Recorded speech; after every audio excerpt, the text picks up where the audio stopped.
da izdržim, nisam mogao, šta da radim, brate, da je zakolim, brate, tu babu, šta da radim, brate, idem u robiju za džabe, šta je, za jednu pičku katke. Hvatim dam mom dedu pa nek se jebu. I ona shvatim da ne znam gde da krenem, bukvalno. Pre svega, dobrodošli svi na novi video, sam naravno sam putera što gutera. Znači, pričat ću vam moj raskid i jedna zanimljiva činjenica. Istom danu smo raskinuli ja i Rijana. Znači, haos. Inače, mnogo savjeta ću da čujete od mene, koji sam ja bio malo neiskusan, koji nije imao ko da mi kaže, ali tu sam ja da da neke savjete tokoj vezi i koji su tu koji su tu znaci da trebaš odmah da raskineš i da se skloniš od osobe. Se kaže da čuvaš živo glavo od te osobe, psihopate, da se pomeriš, da vidiš znake, a ti ne vidiš. A naravno tu sam ja da vam ispričam ono jebane što sam ja doživio sa njih i želim i vas da naučim nešto da vas ne bi vas neko jebao kao što mi meni. Ajmo da počnemo. Pre svega mi smo na Keju, znači lokacije na Keju smo mi pored parka za vežbanje, to je normalno. E sad, zanimljiva činjenica je meni i Rijani smo raskinuli bukvalno, ona je raskinula pre 3 dana, ja pre 2 dana. Što znači jedna razlika, znači nije tu slučajno, znači Arijana ajde vrati se, molim te svom suprugu, znači molim te, zašto si mi to radila čovječe, da li nama suđeno čovječe, znači da li nama suđeno braćo, šta da kleknem u nogama i sad idemo za Ameriku, daj ude se za mene, šta da radim? Da mi ispričam. Ja sam malo to igrao, tako reći to je psihološki trik sam uradio. Naterao sam, znači moju bivšu devojku, inače njena baba je tu bila, ja sam je čuo bukvalno. Naterao sam je, znači sad vi će kažete, a šta ti imaš ti noj da teraš? Naterao sam, znači da se jebemo. E sad, hajde se ne, pa vada ti to supruga žena buduća, pa vada će ti da pičke ona sama, ne ti da je moliš.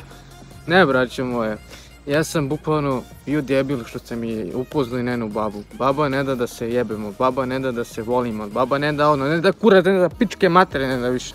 Nemo šta da nam nije zabranila ta baba. Praćemo mi svi poente ovog klipa. I mi tako 7 mjeseci niti smo se jebali, niti smo imali neke lepe odnose i sve tako dalje. Meni naravno igrao sam tako reći to neki psihološki trik sam izveo. Da sam je naterao i da sam je pritiskao da dođe u kući ko mene i da se jebemo. E sad, to je njen puklo film babi. Što znači to? Znači da je bilo dostavljena baba i ba to. Kad sam ja to rekao njoj, što sad ovo? Ja sam rekao da se jebemo sve to. Ja sam rekao ne mogu više da izdržim, a ja ne gram da me drži na vazduh, ono, bukvalno, psihološki trik. Buduće supruge, više ne znam ni šta mi je. Buduće, Edisone, raskinuo si se, raskinuo si, pomiri se sa činjenicom da te ona jebala, da te ona samo iskorišćavala, da noj da bude dobro. Budi malo pametan, Edisone. Bivša devojka ili ti bivša žena, koja jebe mater? Jer njena baba uzela telefon, ja sam onda prekidao poziv. Prekidao sam poziv, zašto drugari moji? Zato što ona počela da se dere. Ali pre nego što sam je rekao da se jebemo, to sam malo trebao da im kažem u početku. Pre nego što sam mi to rekao sam će da raskinem. Jer napisao sam je u poruci sve to, ako ne dođeš, pritiskao sam je bukvalno, napisao sam, pardon sam, izvinite braću, ne znam da mi je glava. Pre nego što sam je rekao da će se jebemo, napisao sam u poruci da se raskidamo i ona me zvala. Mislim, ja bio sam malo neradno sve to, bilo mi preko kurca. Ja napišem poruku, hoćeš da se jebeš, da dođeš odmah sad ili ja ti finiš. I tako došlo do toga rasprave sa njenom babom, i ono pritisak sam je nasvarao. E sad, Edisone, zašto si igrao psihološku igru? Braćo, devojka, ako ne želi dotera tu babu ili nekoga i ako dozvoljava da ta neka osoba da ti ruši sreću i sve to, moje Sandra nije to želela, ali ti, Edisone, raskinuo si sa njom, projeboli je. Bivša devojka nije htjela da se trudi jer se plašila od svoje babe. Da li je bije, da li je maltretira, da li je ono, da li je ovo. Sigurno neke mučke ta baba rekla. Će vi da radite. Bio sam na socijalnom radu, evo neke zanimljive snimkove, ne smijem da vam ubacim pošto sam morao da dam malo neke podatke svoje devojci. Edisone, raskinuo si koliko ti puta da ti rečem više. kako sad je bolesni, zanima me neka pitanja, pošto smo ja i ono u vezi, znate, mislim sad smo raskinuli zbog njih. Sad mene mučiš neka pitanja, o čemu se tu radi, znate, jer ne znam da li ono sme nešto da ima sa mnom, ja sam je zaprosio, ono mi ipak ne dajem da se volim, što se kaže. Si ti punoletna? Da. Ona je punoletna? Da. Ali u tome je problem što Nena je, baba je ulija strah. Ona se mnogo plaši od babe. I ja tu sumnjam da je ona maltretira ta baba. Imam i nekoliko puta sam se posuđili zbog nje, zbog te babe. Ona oči i majku? Ne, ona je usvojena strane svoje babe. A baba je usvojena? Da. A kako se zove tvoja devojka?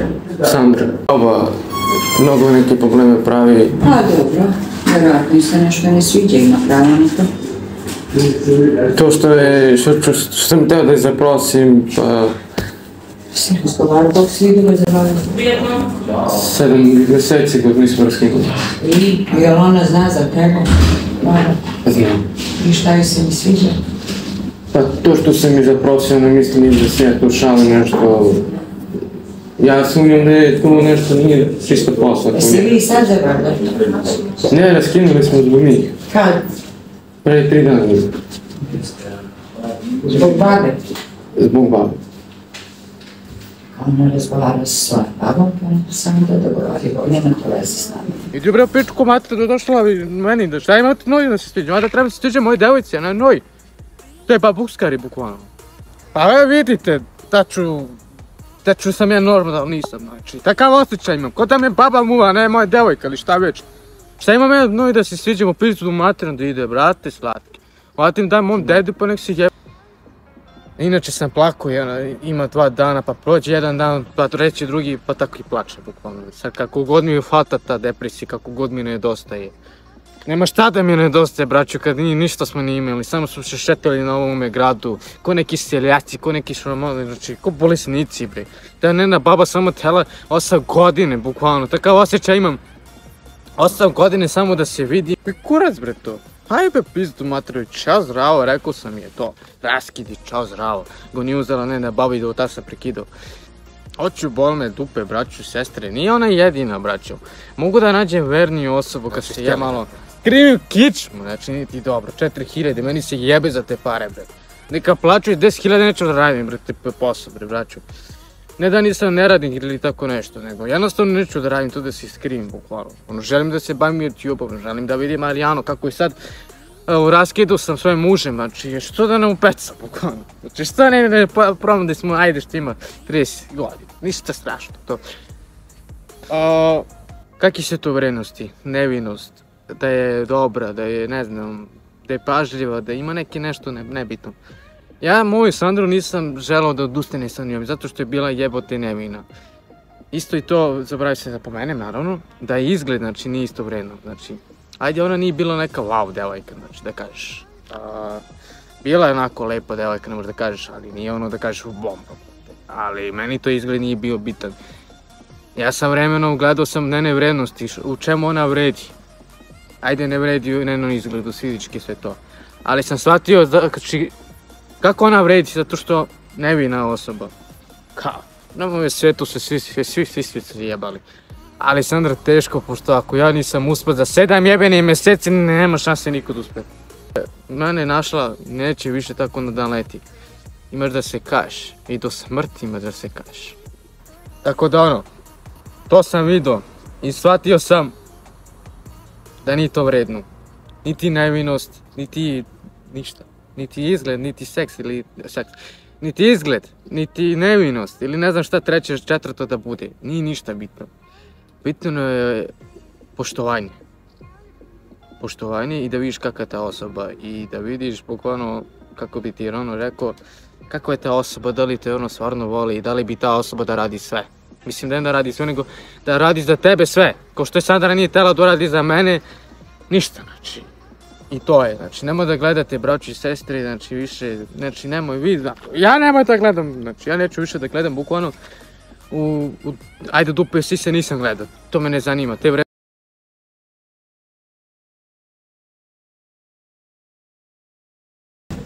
Čemu se radi ovaj klip? Čemu se radi ovaj čudan naslov? O čemu se radi ovaj klip zapravo? Pre svega da vas upoznam sa mojom pričom ukratko. Ja sam tu bivšu devojku jako je volio. Zvala se ta devojka Sandra. Ali ta ljubav je bila nemoguća. Ta ljubav nikada nisam mogu da razumem. Ona ni mene, ja ni nju. Čemu se tu radilo kada sam shvatio da nema baba, da nam zabrani. Čak imamo čak i vremena kada izlazimo i kada trebam da je vratim. Kući, na jednoj babi. Ali kada sam ušao malo dublje tu priču, kada me je zanimalo malo više čemu se to zapravo radilo, čak sam bio i u socijalnom radu. Sandra je bila štiteljnica, štitila je njena baba, bila je na socijalnom radu, ostavila je njena majka i njen otac. Zapravo njen otac je preminuo, nažalost. Detaljniju priču neću doći.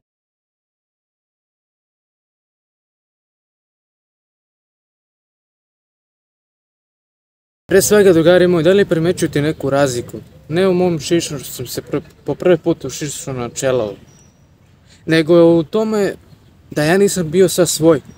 Da sam kao bio usegnut od nekih demona i nekih stvari ili tako nešto. Ok, možda me pucala emocije.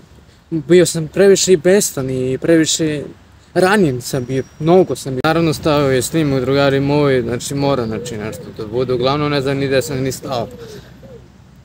Uglavnom to je neki znak. Uglavnom i pucali su me emocije i jednostavno poludu sam i nekim stvarima jer nisam ni bio pre svega ni sa svoj. Znači kao da su me neke demoni oduzimali, kao da sam bio osenut ili tako nešto, što mi je jako žao što sam pravio takav užasan i neprijatan video.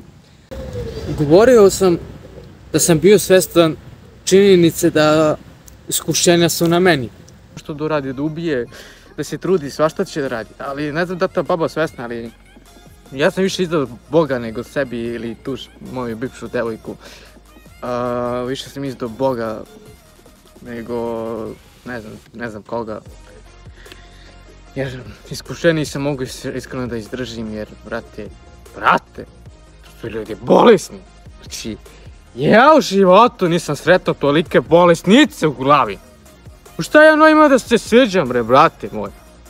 Ovdje trebam da se sviđam bre Sandri, a ne ona da se meša. Ali tada sam bio mlad. Taj klip je sniman možda pre 2 godine, možda i malo jače. Taj klip je sniman jako davno. Taj klip je trebao zapravo da bude izbačen, ali nikad i nije. Upravo radi toga što sam pričao svakakve odvratne stvari tim ljudima. Ok, upravo toga se izvinio na moje ime. Izvinim sam svima koji su morali ovo da vidu. Ali sam morao da izbacim. Morao sam da ono što sam shvatio kada sam bio bolestan. To je bilo pre 2 dana. Jedino što sam mogu jeste što sam bio u krevetu i ništa nisam mogao da radim, jeste da razmišljam. Ali neki bubice me ne daju mira, ne daju mi đavoli mira da sedim i da pustim prošlost na miru. Ali ne, nemoguće je to. Nemoguće. Najviše boli ono što sam shvatio. Da ima planovi za svakog od nas. I zato ne treba nikada da se igramo. Da sam čitao Bibliju na ranije i da sam saznao da to ne smemo da radimo, da je to zabranjeno i da ne smeš to da radiš i tako dalje, već bi bila drugačija situacija. Moglo bi da previdim situaciju, moglo bi da se pomolim za iskušenja, mogli bismo i za zajedno još negdje budemo. Ali ne. Ja sam dopustio strasti, dopustio sam đavo da mi iskušava, jer je to sve Božji plan. Božji je plan da ja ne mogu spavati sa svojim devojkom, da ja imam ovakve probleme, da ja imam ovo, da ja ne znam ovo i tako dalje. To su neke znake koje ja nisam mogu da previdim ili da vidim u čemu se radilo u tom trenutku. Ok. Nikada nisam želeo da prebudim tu svoju mračnu stranu. Čak sam i dopuštao neko da me tuče. Mislim, ono iznutra u meni šta ima, nikada neću probuditi. Jer zlo se ne dira, zlo se ostavlja da spava, ali ga ti preko vremena ga izbacuješ. Vidio sam, čak i nisam verovao iskreno da možeš da ti uđe demon u svojom telu i da ti iskušava ili tako nešto. Nisam verovao, to sam vidio samo u filmovima, okej. Ali, okej. Inače, ovu temu sam i pričao i Dejanu. Da sam shvatio da me demoni, da su me sve nešto iskušavali, da me Bog stavio na težak put i da shvatim ovo ono. Dejan mi je hladnokorno mi je rekao, to ti Edison što nisi čitao Bibliju. To sve što si doživio, to što si sada i shvatio, znači sada kada vama pričam, ovo što sam sada shvatio, pre 2 dana kada sam bio bolestan, kada sam shvatio ovo. Shvatio sam činjenicu da je Bog smislio jedan prelepi plan, da mi neće dati bilo koju devojku, da ne bi smo se vodili ljubavi i tako dalje, da ne smemo ovo, da ne smemo ono. Da je Bog imao zapravo plan za mene, da ne spavam sa tom devojkom, da je ta devojka bila štiteljnica, da nije smela da ostane trudna, da nije smela da vodi ljubav ili tako nešto. Sve su to Božji planovi koje ja nikada nisam mogao da shvatim, jer sam bio toliko pobesan, toliko ranjen sam bio, toliko sam bio...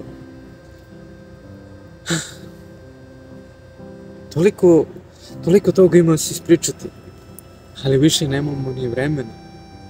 Zato ono vas pominjem, čitajte Bibliju, evo ja vas molim, nisam ni spomenuo ni u početku da lajkujete ovaj video, ili da subscribe-ujete se, ili tako nešto, nije mi to više zanimljivo.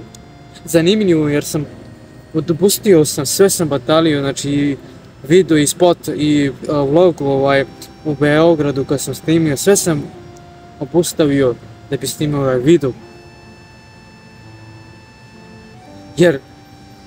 Jer želim da probudim ljudima svijest da sa Bogom ne smete da igrate, ali Bog će vam dopustiti da se igrate sa njim i da doživite kao ja, tačku ludila. Ako vi ne možete da se spasite, ko će vas spasiti osim Boga? To je to. Ne želim više vas dužiti ovaj video. Nadam se da će krenuti da čitate Bibliju. Da, poenta klipa jeste da čitate Bibliju ako ste vernici, ako ste pravostalac ili nekoj veri. Žao mi je što sam te ljudima pričao svakih gluposti. Još jednom ću se izviniti na moje ime. Ti ljudima, toj babi koji se pravi pesmu, Baba Vanga. Pravio sam demonsku pesmu, Baba Vanga. Ja sad kad bi repao tako nešto, ne bi. To je nešto demonsko u meni. To je nešto iznutra, bez razočaranja, ranjenosti, sve se to skupilo. I pravio sam tu pesmu. Jeste možda čista emocija, ali ja ne. Ja ne verujem u to. Ja verujem nešto demonsko. Čitajte Bibliju, drugari moji. Molite se Bogu često. Ovo je poenta klipa. Ako imate ovakve neke probleme, ako ste doživjeli ovako nešto, i ako ne možete već da to izvedete, shvatite to da ne smete. Shvatite to, da li sam ja zapravo ljut ili besan na Boga? Ne. Zato što želim da se promeni. Ja bih batalio i Bog i sve. Ja bih rekao, ajde čao zdravo. Ali ne, ja dopuštam sve to. Dopuštam zato što želim da mi se promeni život. Želim da budem savršen. Ali opet se pitam, zašto me Bog ostavlja da taki pokoreni jabuka i ja da se na kraju pokorim? Ali zato slabići ne mogu da uđu u Božje vrata.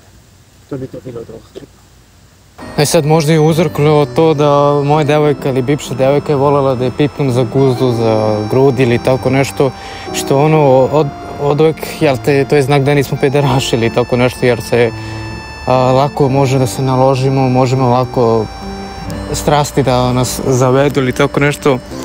I u tome je poenta, možda i ona malo me zagrejala pa da ja malo to izludim ili tako nešto, pa me i džavol me dovoljno da me tačka žari i da pregorim. Tako da ono, i mislim da je radi toga. Inače ova crkva nikada ne može da vas spasi. Može da spasi samo nada i vera, drugari moji. U crkvi ne može da nađete to spas, mislim da je to logično.